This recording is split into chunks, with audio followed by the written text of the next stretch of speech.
Hello, hello. This is Jeff Hansen. I'm coming to you live from Silicon Valley, California. And this is Arvin Paredes. I am coming to you live. I'm not sure if it's live for you right now, but I'm in Los Angeles, California. Arvin, to me, it does look like you are live in the moment. Otherwise, we have a bigger problem. Yeah, it's live for me. For them, it's not live. It's recorded live. Together, Arvin and I have a combined more than 40 years real estate experience as full-time real estate brokers in California, wearing many different hats, but always doing hands-on real estate sales. And we're here to share and learn as part of our community here. Today's topic, Arvin, it's how to, we had already did a video on choosing a farm area, a geographic farm. This is going to be on how to not just have success, how to dominate your farm. I'll let you lead this off right now. What are the keys to dominating the farm? That's the topic that we are going to be discussing today. A lot of people want to know, how do you do it? A lot of people give up too soon. But we do know that if you are successful at dominating a farm, you have total control of business, of the listings that you take. Your business becomes predictable. You become a mini celebrity in that area.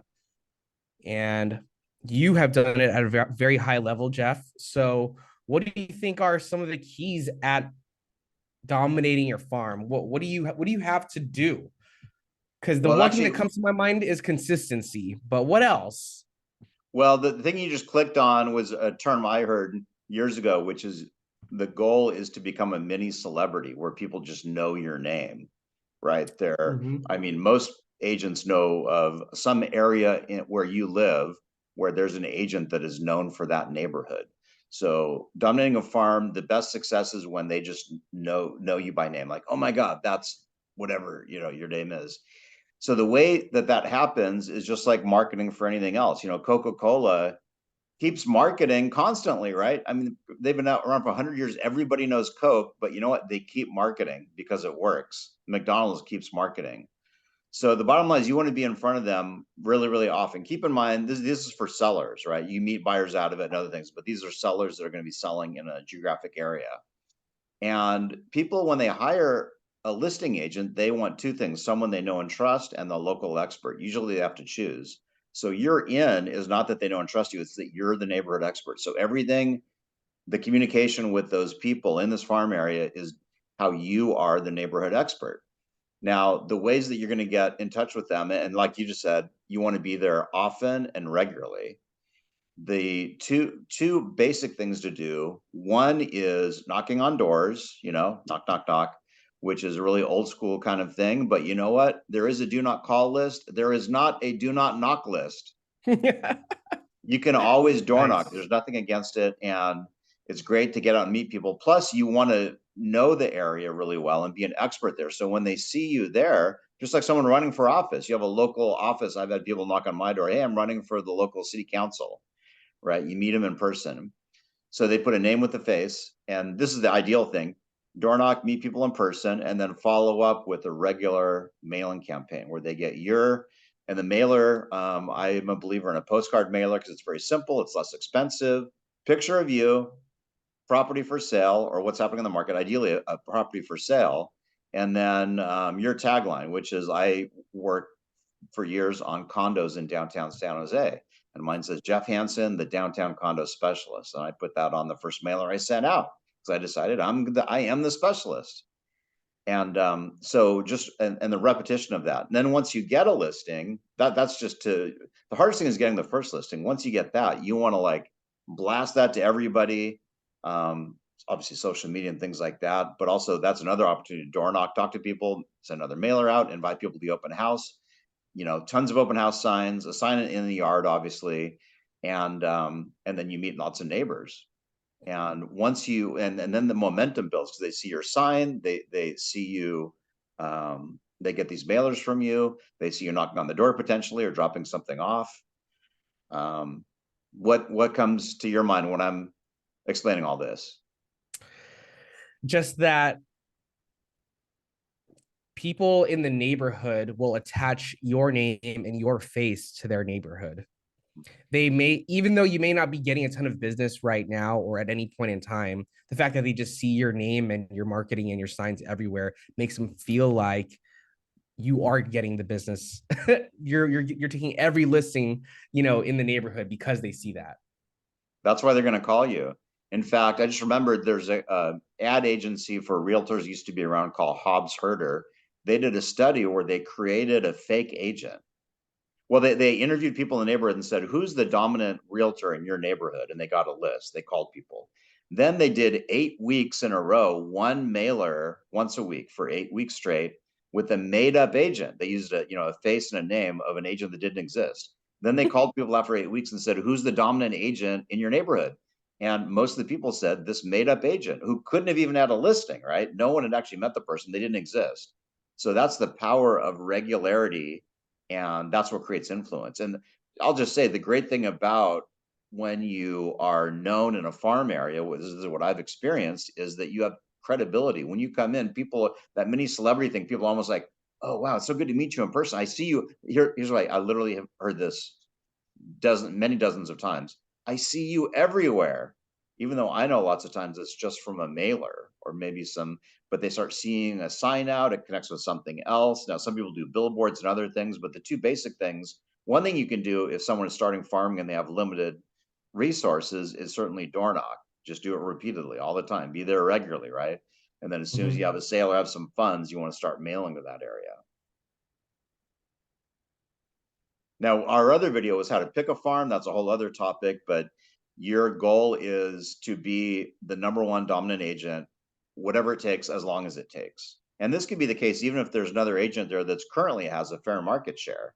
You can always, there's always room to get in and be the go-to person. And it's really, I can just speak from experience. It's just a beautiful thing when people just acknowledge you as the expert. It makes it easier to get a full commission, easier to get the listing. I've had tons of people hire me instead of another agent that they used before or that they know well, because they're like, well, we're talking to you, Jeff, because you're the expert. And they know I'm an expert because I told them in all my marketing, right? And the other weird thing is that they feel like they know me because I've been there so regularly. And talking about knowing and trusting, they've never met me personally, as an example, or an agent that's geographic farming, but because you've been there regularly with marketing, they feel, that's what trust is: regularity and consistency, that you do what you say you're going to do. So when you're in their inbox, obviously once you meet people and have their email, then you want to email out about what's happening and all those things. In the beginning, you don't have emails, but you want to collect those, call people, stay in touch once you get their contact, just the basics like your sphere, but in a farm, and be top of mind. I mean, you want to know every listing that's there. You just want to be the expert. Just be the expert. Yeah, and the reason why I've heard they call it farming is because it is planting seeds and then just watering them and just maintaining this for like ever and ever, right? I have a question. Yeah, Arvin, if you were farming, and you bought a piece of land and you're going to farm and there's nothing there right now, would you get results the next day? No, probably not. It's going to take a little time. Plant, water, wait for it to grow, and then you get your crop. Yep.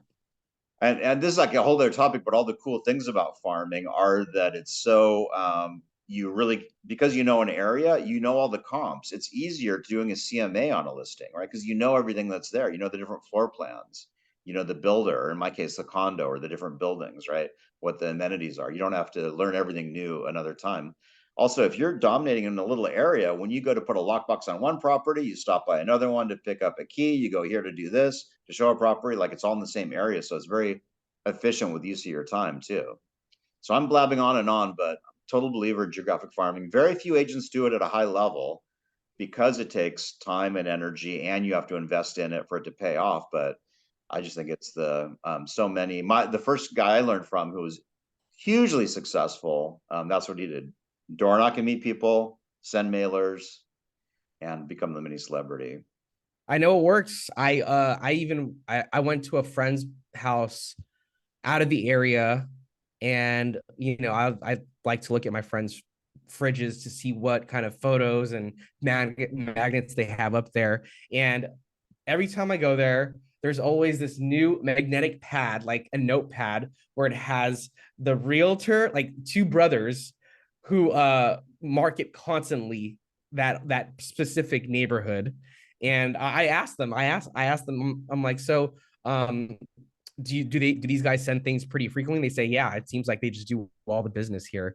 In reality, they may do some, but the fact is they're able to get their material across, and they've been able to send something that people find useful, right? And it's something that's just hanging there on the fridge.